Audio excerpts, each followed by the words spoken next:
Very good morning, students. So, today we're going to see the last topic of Module 1, which is regarding requirements. When we started off with the module itself, I told about we discussed about the importance of requirements, how important requirements are and software development. It is very important to have requirements fully gathered, okay, before any development can start, okay, and also whatever requirements you gather, that should be properly understood, that too understood in the same way as the client is actually requiring. So there should be some sort of a clarity between the client as well as the developer upon the requirements, okay. So both should have the same understanding as to the requirements. So requirements should be clear, it should be complete, it should be consistent, it should be stable always, okay. So requirements are very important because it actually decides the usability of a finished software.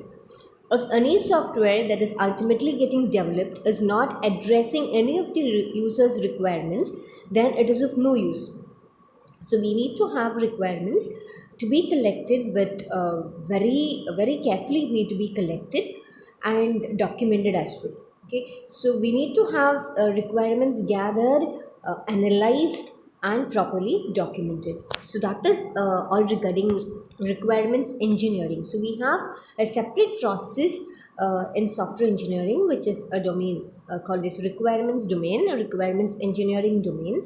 It is kept as a separate domain that too specifies that the very importance that is given to requirements, okay. So that specifies how important is requirements in software development. So we have a separate domain called requirements engineering. So in this particular topic we'll be learning about requirements, the process called requirements engineering process. What are the different steps that go inside requirements engineering? Then after we learn the different steps in requirements engineering, we'll be moving on how to model requirements.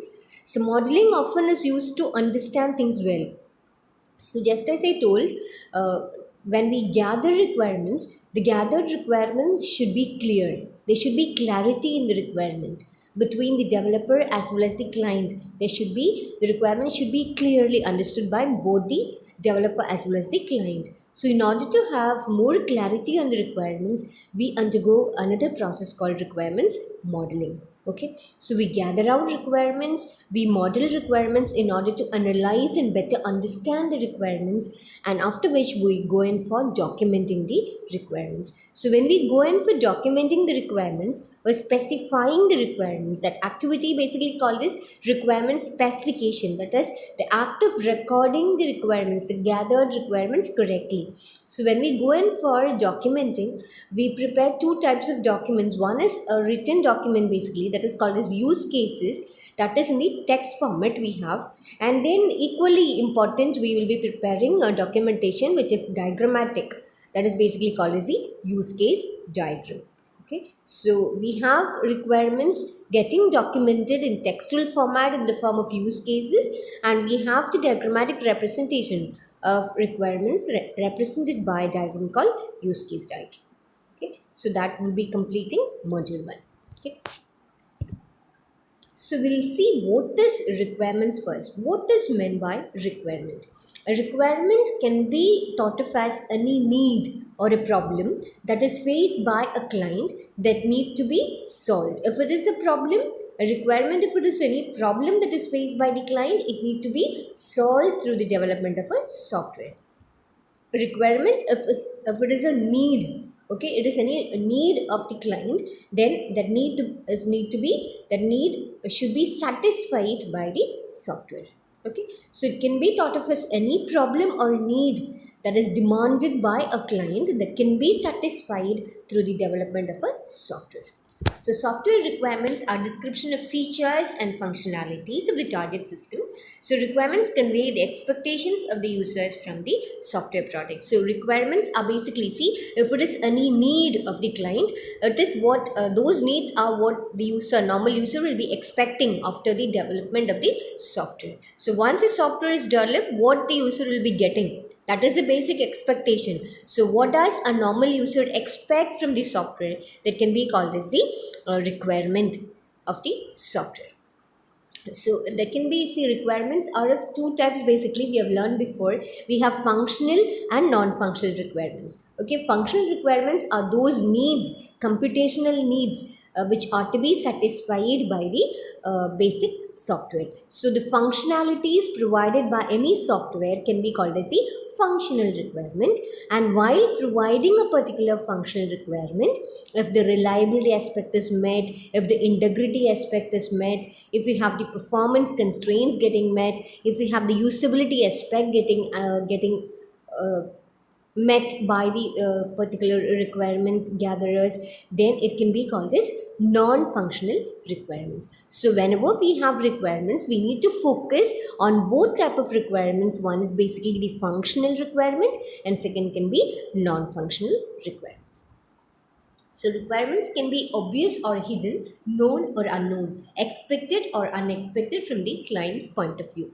Okay, so when we gather out for requirements, when any requirements gatherer, those team who is actually involved in gathering requirements, when those people go in for gathering requirements from the client, there are certain requirements which can be readily got from the client's mouth, and there are certain other requirements which will be hidden, that the requirements gatherer need to find out. Okay, so requirements can be directly known, and there are certain other requirements which cannot be directly known, and it has to be uncovered.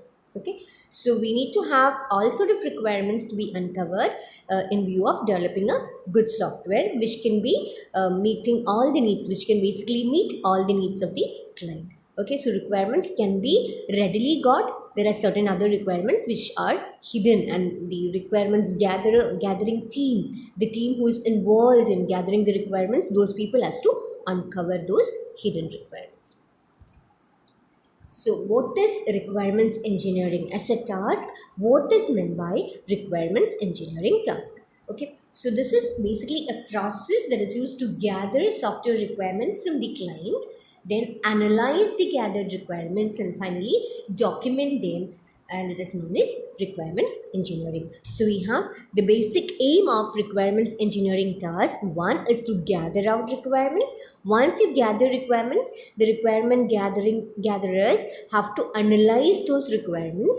Analysis will basically help requirements gatherers to know whether the collected requirements are correct, whether it is consistent, whether there is any omissions that they have made, okay, and whether all the requirements are clear. So all those things can be got, and you can also, after analysis, you can also find out certain requirements which are hidden otherwise. Okay, after a thorough analysis, you can find that there are certain other requirements which are hidden, and those can be uncovered. So you require, after gathering of requirements, you require a step to analyze the gathered requirements. Okay, now after analysis, a thorough study on the requirements that has been gathered, you will be documenting the requirements. Okay, so this requirements documentation will serve as input to the next phase in software development, which is basically the design phase. So we can tell the output from the requirements gathering phase, which happens to be one of the initial phases in software development. The output from the requirements phase is basically a requirements specification document, and this document, as I told before, can be represented in the textual as well as it can be represented in the diagrammatic format as well.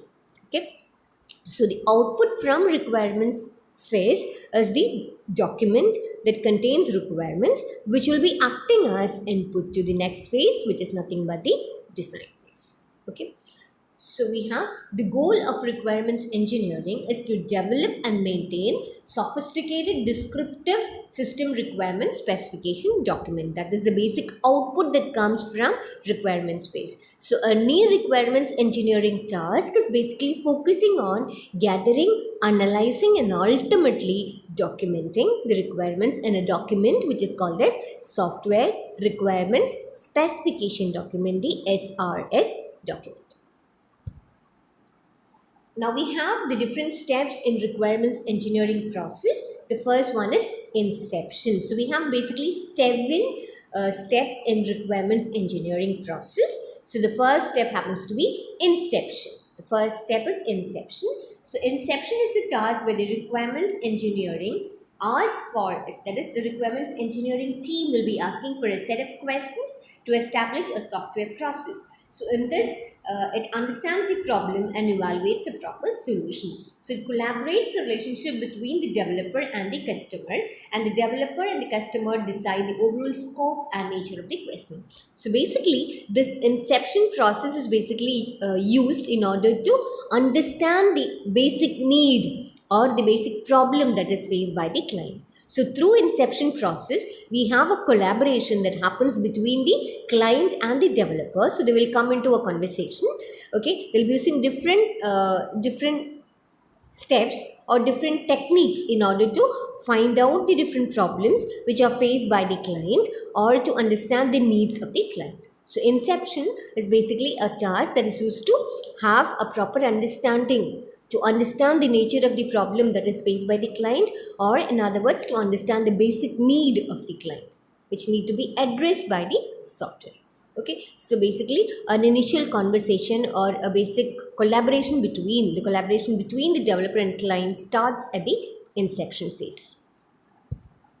Now we have the elicitation process. So elicitation, after inception comes the elicitation process. Okay, so inception basically understands the nature of the problem or the basic need. Now once we have understood the nature of the problem, we need to focus more on the different aspects of the problem. Okay, if I've understood the basic need of the client, I need to analyze the need from different viewpoints. Okay, so in order to go in depth into the problem, in order to go in depth into the different needs of the client, I do another step called elicitation. Okay, so I have the second step in requirements engineering process, which is requirements elicitation. So I have requirements elicitation process. It's depicted by this diagram. So this, we have the first step is requirements gathering, requirement organization, negotiation and discussion, and requirements specification. Okay, so it focuses on these aspects. The first aspect is gathering, actual collection of requirements through different techniques.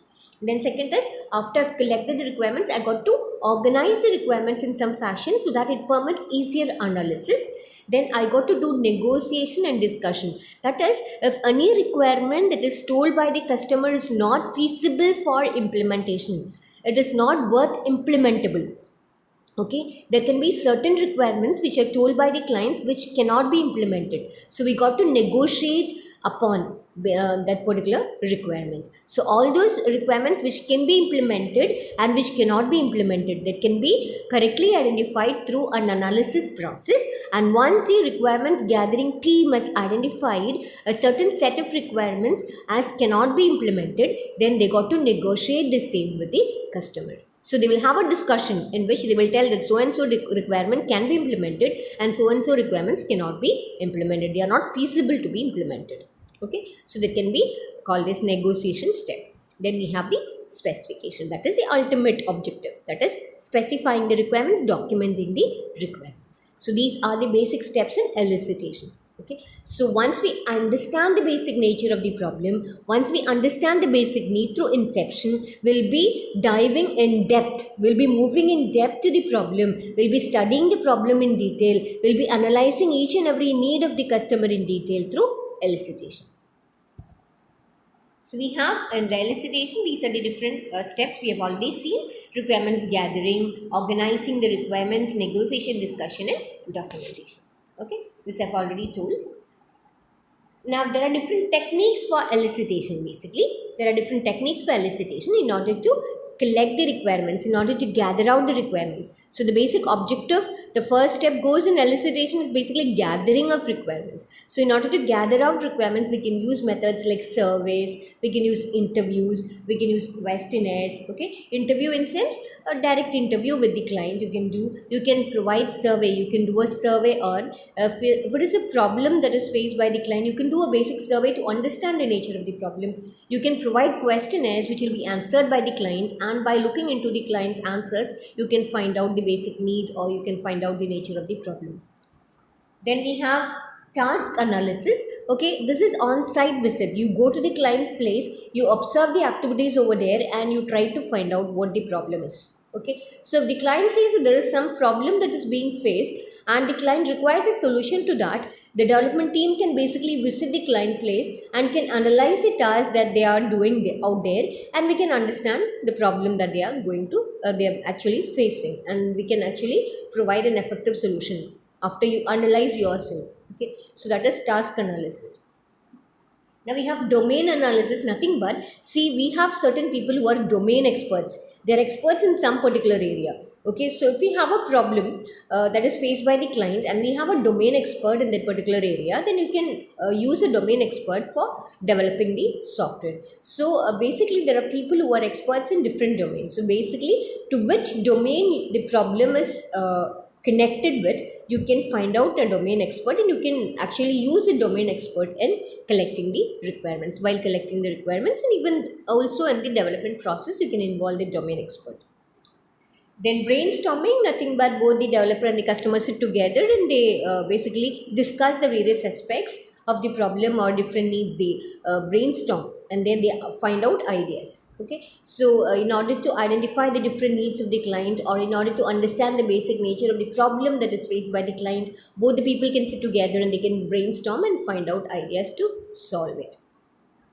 So then we have prototypes. Last class we have seen development through prototype. So prototype is nothing but a model of the software which is basically provided to the client, and the client will work on that and provide valuable feedback. Based on the feedback, what we do? We refine the prototype. Okay. So prototype can be used in order to develop systems which can be more suitable, which can better address the needs of the customer. So likewise, prototype can also be used for requirements gathering. That is, there are certain requirements which are hidden, which are not actually got from the mouth of the client directly. So all these requirements which cannot be directly got from the customer, they can be got through a prototype. So you prepare a prototype. You have certain set of requirements that the client may tell you, but there are certain other requirements that the client cannot tell. So in order to uncover hidden requirements, you can basically develop a prototype with the available requirements and you can provide it to the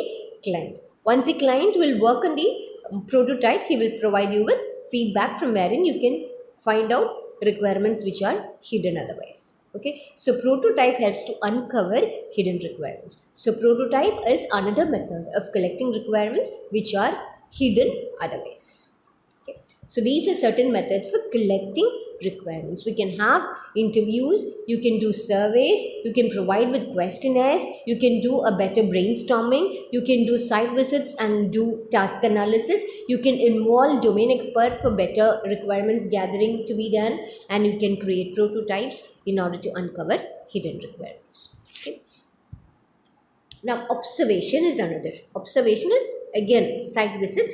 You observe things and you find out. Okay, so observation is basically one main type of requirements gathering technique. You observe things out there. You observe the task. Maybe you have a existing system that is used by the client, and the system is showing some problem, and you need to solve. The client need to solve it. So you basically observe what are the activities that the normal user is doing in the system, and try to understand the nature of the problem, or try to understand certain functionality which can be provided to the client. Okay, so that is observing. The third step in requirements engineering task is elaboration. Okay, so we had inception, we have elicitation, the third one is elaboration. So elaboration is the third step in requirements engineering. So in this task, information is taken from the user during inception and elaboration, elicitation, and expanded and refined in elaboration. There is a spelling mistake, that is not spelling mistake, phrase is basically it is inception and elicitation, okay, not elaboration. So whatever data, whatever requirement that you've gathered during inception and elicitation step, those are getting expanded. You analyze them, you understand them more better, you go in depth to each and every requirement and analyze each of those requirements in the elaboration step.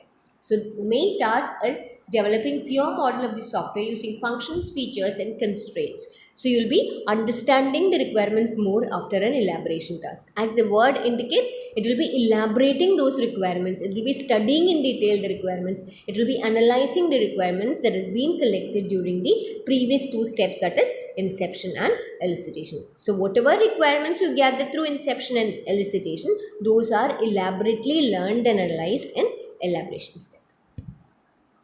Now we have negotiation, which we already told. Okay, we have already told about negotiation in sense there are certain requirements which are told by the client which are feasible to be implemented, and there are certain other requirements which are not feasible to implement. So in order to have a negotiation regarding those requirements which are not feasible, you got to have a negotiation and discussion with the client. So after this particular task, we'll come to the actual set of requirements which are going to be implemented through the software.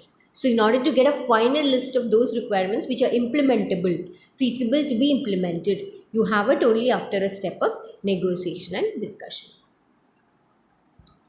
Now we have the specification task. Okay, that is the actual recording. You record it in a document called SRS document. So that is specification. The requirements engineer constructs the final work product. So the work product is in the form of requirement specification document. So you will be representing the requirement both in the graphical and textual format. That is, in the textual format, you will be writing that SRS document. You have a written format. You can basically write a use cases. You can also prepare use case diagrams for each and every task that you do. Okay, so basically SRS document is a written document. It has got a particular format in which you got to write the requirements. Okay, so the collected requirements are documented in the specification document. That is the task of specification. Now we have the validation. Validation goes through all the set of requirements to see whether the requirements are having all the good qualities of requirements. Whether the requirements are clear, whether they are correct, consistent. Okay, all these things will be seen. After you collect and document, you will validate the requirements. So the work product is built as an output of the requirements engineering and is assessed for quality through a validation step. So the formal technical reviews from the software engineer, customer and other stakeholders helps for the primary requirements validation mechanism. So validation step basically checks for the requirements. Once you gather requirements, you document the requirements, you will be checking for the correctness, clarity, basically all the characteristics that good requirements ought to have. All those characteristics are going to be validated during the validation step. So you check for the correctness, clarity, consistency of the requirements. Then we have the last step, which is requirements management. Okay, this is a requirements management task. It is a set of activities that help the project team to identify, control, track the requirements, and changes can be made to the requirements at any time on the ongoing project. These tasks start with identification and assigns a unique identifier to each and every requirement. After finalizing the requirement, traceability table is developed. The examples of traceability tables are features, sources, dependencies, subsystems, and interface of the requirement. So requirements management task is a task that helps the requirements team in order to manage the requirements properly, in order to collect, track, and monitor requirements correctly. Okay, so whatever requirements the team will be gathering, that will be properly analyzed, that will be properly documented. So in order to have all these tasks to be done in a proper manner, we have another task called requirements management task. So this requirements management task will be helping to prepare a traceability table. So each requirement that the team will be gathering will be allocated a unique identification number.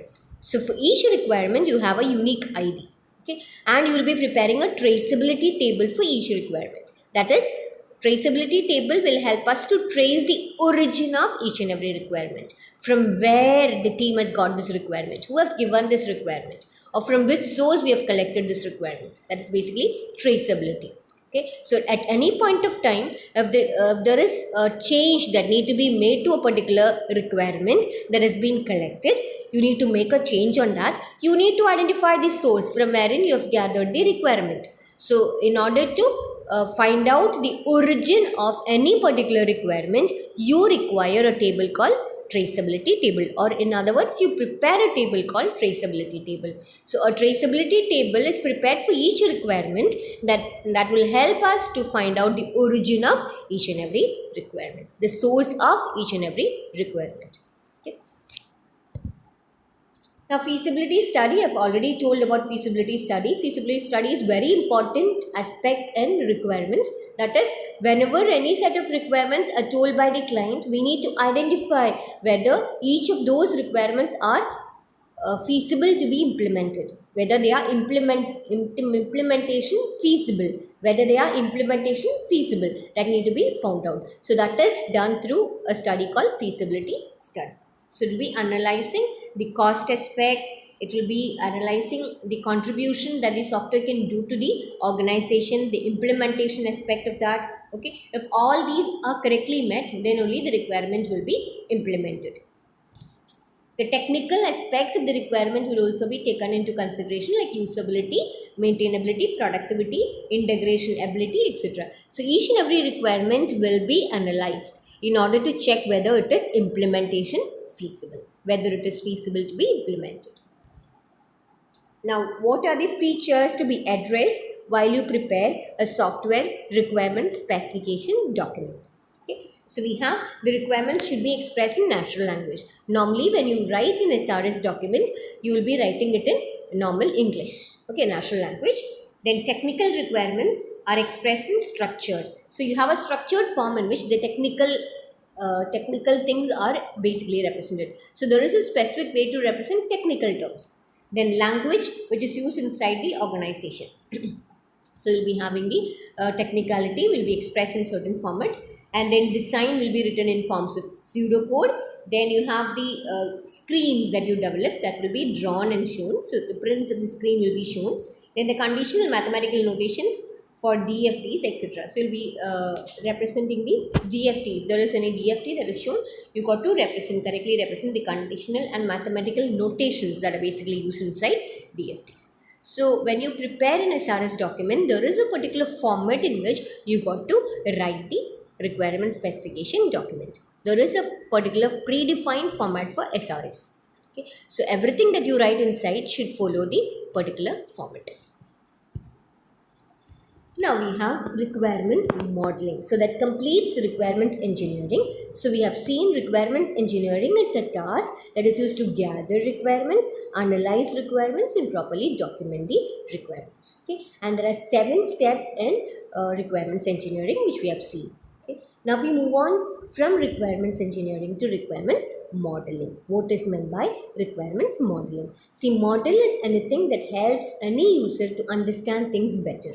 Okay, if I tell something vocally, that is through my in textual format, written format, or when I speak about something, that's very difficult to understand basically. But if same thing is represented diagrammatically or using a model, it becomes more clear. That is the basic importance of models in software development. Okay, so whenever you create a model regarding any particular requirement, then it becomes better understood. So the intent of analysis model is to provide a description of the required informational, functional, behavioral domains of a computer-based system. Okay, so the model changes dynamically as you learn more about the system to be built and other stakeholders understand more about what they really require. Okay, so you have a set of requirements. In order to understand the requirements better, you can represent requirements using a model. Okay, you can use requirements models in order to model out requirements in order to understand requirements more better. Okay, so proper understanding of requirement is absolutely necessary. So in order to understand requirements better, you can use any of the requirements models to understand the requirements better. Okay, so different types of requirements models we have. So we have elements of these are the different types of requirements models we have. That is, you have scenario based models, you have class based models, you have behavioral models, and flow based models. Okay, so depending upon the type of requirement, you can either represent your requirement using behavioral model, scenario based, flow based, or class based. Okay, so depending upon the nature of the requirement that you want to learn, you can represent the requirement using any of the requirements models. Four basic requirements models we have. First one is scenario based, second is class based, behavioral based, and the last one is flow based. Okay, so each and every model has got specific notations. Say for example, scenario based models. Examples of scenario based models are use cases and use case diagrams, user stories, etc. Okay, these are examples of scenario based. Then we have class based. Examples are collaboration diagrams and class diagrams. These are models which can be used to represent requirements as per class based model. So example for class based model is class diagram, collaboration diagram. Now behavioral modeling, the examples are state diagrams and sequence diagrams. These are examples of behavioral modeling. And flow models, example your data flow diagram, then data models. Okay. DFDs are examples of flow. So we can have, depending upon the type of requirement you need to learn, you can model the requirement using either scenario based models, class based models, flow based models, or behavioral based models. Okay. So we'll see what are these models actually.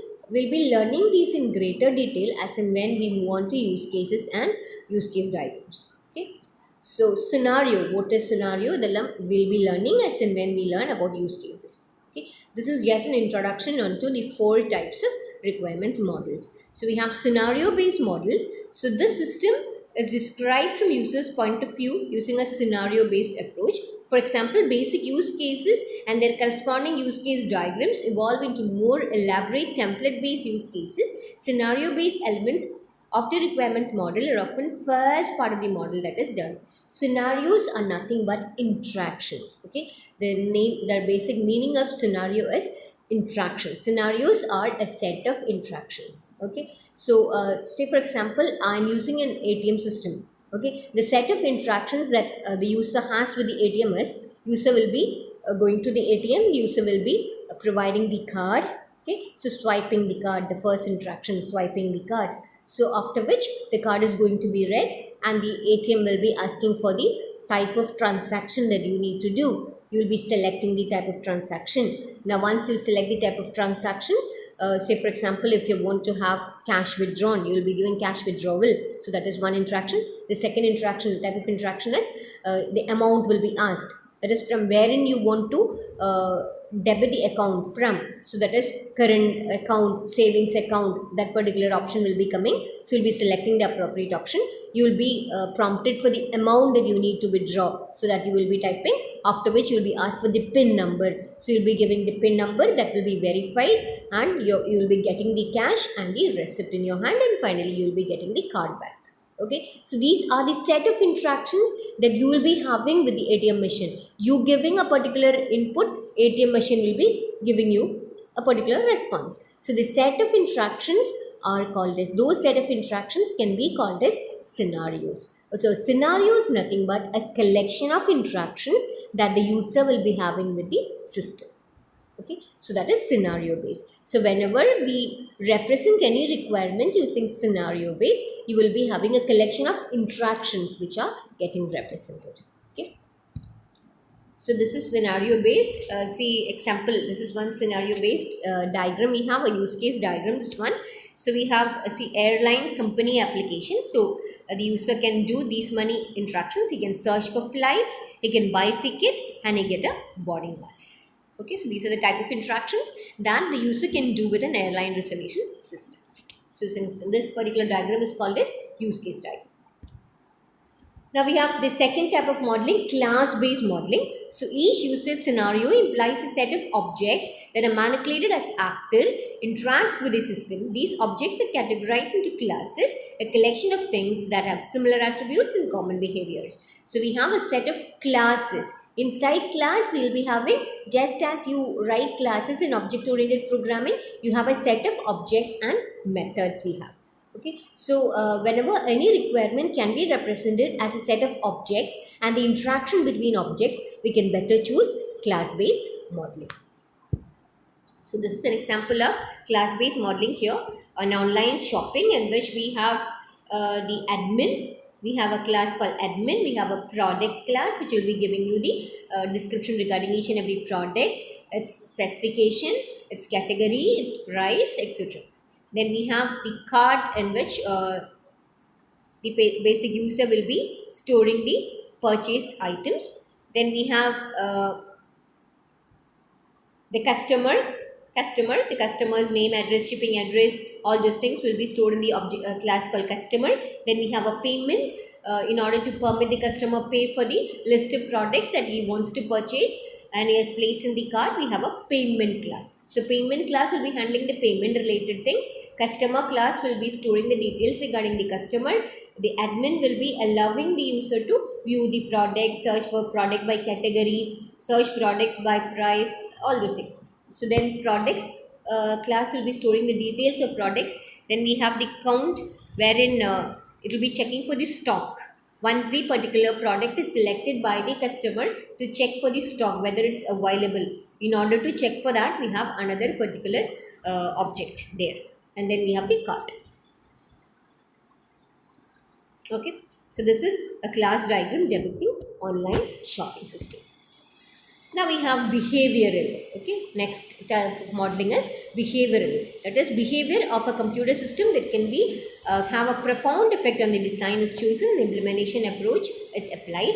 So that is one example for a behavior. That is basically one action and what is the behavior, what is the reaction on that. So that is state diagram. State diagram, that is you do one action and based on that action the state of the system has changed. Okay. See, for example, I have a door. I have a door. The door is closed initially. When a user tries to open, what happens is the door is getting opened. So initially the door was in a closed state. Now after I do an action open, what happens? The door is going to be in the open state.